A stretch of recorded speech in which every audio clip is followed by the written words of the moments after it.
Hello and welcome to Live Wire Markets. My name's Tom Richardson and today I'm sitting down with Adam Grotzinger, a senior fixed income portfolio manager at Neuberger Berman's Strategic Income Fund. Adam's going to talk to us about how he thinks about investing in fixed income today and how he thinks about making money in markets. Adam, welcome. Thanks, great to be here. Okay, first up, everyone's talking about the Fed.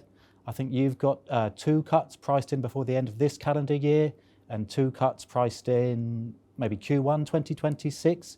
So how do you think about the interest rate cycle and what does that mean for how you position your portfolio? Yeah, that's right. We've had a pretty consistent view on the Fed, which is, as you articulated, 4 cuts, 2 this year, 2 next. That's been our base case here since the start of 2Q, really. And I think, it's interesting to see that, markets have been getting much closer to that view, particularly after the weaker non-farm payroll we saw recently. And that continues to be our base case, which is, 100 basis points out of the Fed, really into Q1 of next year. Potential that, we get there faster, but the base case is still by Q1 of next year. And once the Fed starts this cutting cycle or commences on their cutting cycle that they previously started, we'll see them sequentially each meeting taking out rates from the policy rate, bringing us down 100 in total. Supporting that thesis is a view that we're going to see some softer growth in the U.S. economy in 3Q, as well as inflation, albeit it's going to have some volatility here over the next few months, supporting that thesis as well. We might see some volatility in core goods inflation, but the services component of inflation should be behaving and going in the right direction of lesser versus more inflation. And then lastly, employment. The employment market's clearly softer and it continues to soften versus the previous years. And with the Fed's dual mandate of inflation and employment, I think those factors will enable them to kind of take the policy level down to be less restrictive than it is today. Great. Another big talking point in markets right now is who's actually going to be running the Fed next year. What's your view on that, and could it impact markets depending on who we get? Yeah, that's right. There was a lot of volatility in the recent, past couple months around, would Chairman Powell be prematurely removed from the seat as the chairman of the Fed? That created quite a bit of volatility in the bond markets. And, since that kind of sharing of that idea from the administration into the markets, we've seen, I think today, the administration step back from that. So our base case would be that Powell remains in the seat through his term, which would be into May of next year. But it's pretty clear that, we're facing now who will be his successor. And we have some candidates as the front runners there, the 2 Kevins in particular. And look, we've also had a member of the Fed early resign, and that seat's been filled by Mirren. I think that's another signaling potentially from the administration here that they see that as a temporary fill with Mirren and not signaling that as a shadow chair filling of the seat. And that's, indicative as well as Powell serving out his term. It's going to be interesting. Let's talk about the fund a little bit. Let's talk about how it earns income for investors. It pays distributions monthly. So what's the portfolio's yield today? How has this compared with previous years? Yeah, the yield has kind of been evolving. Fixed income markets trade daily, they price daily, yields evolve daily. But, we're down now just a touch below 6% on our yield to worst of the portfolio's assets on a gross basis. Over the last couple years, that's ranged between these levels and as high as close to 7, depending on the market environment. So we're within the kind of the bands, but the lower end of the bands of where we've operated here in the last year plus in fixed income markets. We're also, purposely not emphasizing aggressive push into carry now and trying to juice the yield of the portfolio. I don't think the macro environment supports that. And so feel good about kind of the posture of yield we're running for the quality that we have in the portfolio and our ability really to add to yield opportunistically as we have bouts of volatility potentially going forward. Okay, another big part of fixed income investing is duration. For people that might not be experts on fixed income investing, can you talk to us a little bit about what duration is? I think the fund's duration was 4.97 years versus 6.09 for its benchmark. So what does the fund's average duration show us? Yeah, so duration is, your basically your price sensitivity to movement in interest rates. So it gives you a sense of if interest rates move up or down, what's your potential price upside or downside to those movements. And so what you can think about is a lower duration number signals kind of defensiveness on having sensitivity to price movements in interest rates. A higher number on duration signals greater, sensitivity, both good and bad, depending on the direction of travel.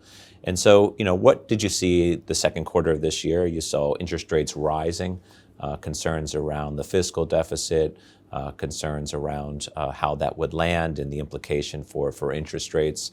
Also, really a pricing in the second quarter that the Fed would continue to be on hold. At that point in time, the market was thinking, while the Fed would cut, it would take a longer period of time for them to reduce policy rates. And so we saw value in adding duration in that environment. One, while the bill has some fiscal expansionary elements to it, net, we're expecting a reduction in the primary deficit, but recognize the headline deficit will be challenged by the cost of interest. And two, we've had this view that the Fed would be easing faster than the market expected. So when interest rates were going up, we are basically adding duration by buying into the higher yields of the market. And since then, particularly since the weaker payrolls that we saw just in the last couple weeks and some of the economic data, interest rates have come back down to the betterment of the fund. So, our expectation is to be dynamic, in the near term with the interest rate management of the fund and have that as one of the levers that we can pull to achieve total return to the objectives of what we're seeking to do. Okay, just further to that, I think in your third quarter update, you said that you remain cautious on the long end of the curve due to these big fiscal deficits in the US. So why are you remaining cautious? And what do you mean by being positioned for a yield curve steepening? Yeah, that's right. So while we see some value here and we've added duration, we've been, to your point, adding in kind of, particularly when we're buying treasuries, the front end of the curve. And what do I mean by that? Like a 2-year U.S. Treasury, a 5-year U.S. Treasury. Why? Because those parts of the curve, have a very strong pull factor from ultimately where monetary policy is going to land, which is a Fed that's cutting, a Fed that's more dovish. And so you have seen now in the market yields coming down on the 2-year bond, the 5-year bond, in sympathy with an expectation around the Fed doing more and doing it faster. So the front end is anchored by that, and we feel a lot of confidence in that. The long end is where you have, greater boundaries of uncertainty. In addition to, some support by what you expect from the Fed, you have the overhangs of the fiscal question, the auctions that need to be brought to market on new issuance from the Treasury to support the fiscal deficit, and who's going to be the buyers of these. I think that's also, a little bit in flux here as trade negotiations continue to be fluid. And if you think about a regime where there was globalization and a lot of trade, where dollars were recycled back into from reserves, the Treasury, on like a price-insensitive buyer basis, that's all kind of being brought into question.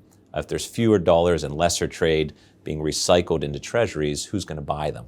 And they will clear, but our view is, there'll be more price volatility and more price sensitivity to the new buyer base that has to step in to buy those Treasuries, and that creates risks to longer term, longer duration U.S. Treasuries, like a 10-year, a 20-year, a 30-year bond, where, if you're lending to the U.S. government for longer, how much additional premium do you need for these factors? And the market's still, I think, sussing that out, and that will mean that there's more upside, downside volatility and more uncertainty to that part of the curve, hence a lesser emphasis.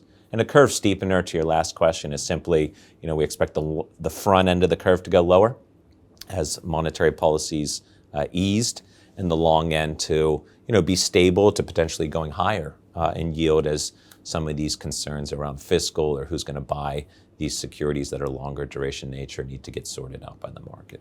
Okay, let's change tack a little bit from the future of the yield curve. In your latest outlook, you also said that you like local currency denominated emerging market debt.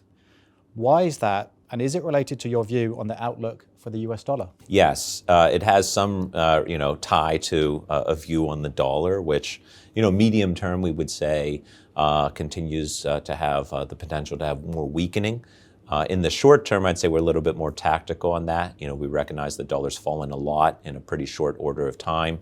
And so, we've taken a little bit of the chips off the table on overt dollar weakness trades. That's been to the betterment of us for the first half of the year, cautious in the near term, but see some opportunities medium term. EM local currencies should be a beneficiary of the medium term weakening to the dollar. I would also say that in addition to currencies, some of the opportunity in EM markets right now in local currency is also in interest rates, meaning that monetary policy can be easier in many of the EM countries. There's not a lot of inflationary pressure, and their policy rates in many cases are too high.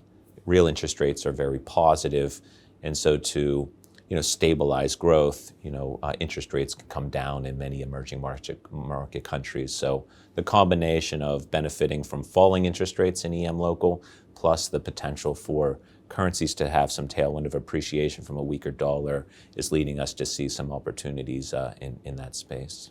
Okay, and if we think about the future of debt markets, I think your view is yields are good, but credit spreads are tight.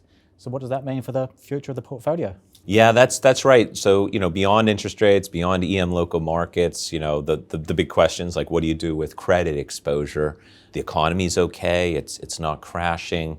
Credit yields, all-in yields are, pretty good. They accomplish objectives for many investors, 5, 6, 7% types of yields in credit. But the valuation you're paying for credit, i.e. the margin of spread over the government risk-free rate, is pretty tight. And so, our mentality on credit is you should own some in portfolios, be sensible with how you're generating carry from those investments. Don't be too aggressive in reaching for that yield at this stage, given the slowing but not crashing economy. And be in a position from portfolio management perspective to add more credit when you get sell-offs in the market. And wanting to buy more credit, but at better valuations. So in periods like April of this year, where you saw a lot of volatility and widening credit spreads, that's a great opportunity to be buying, as it was last August, when you saw some volatility in markets. So, having some dry powder, basically, to be a better buyer of credit and adding more when it's cheaper. Great, Adam, that was absolutely fantastic. If you'd like to learn more about fixed income investing, please visit our website at livewiremarkets.com or our YouTube channel.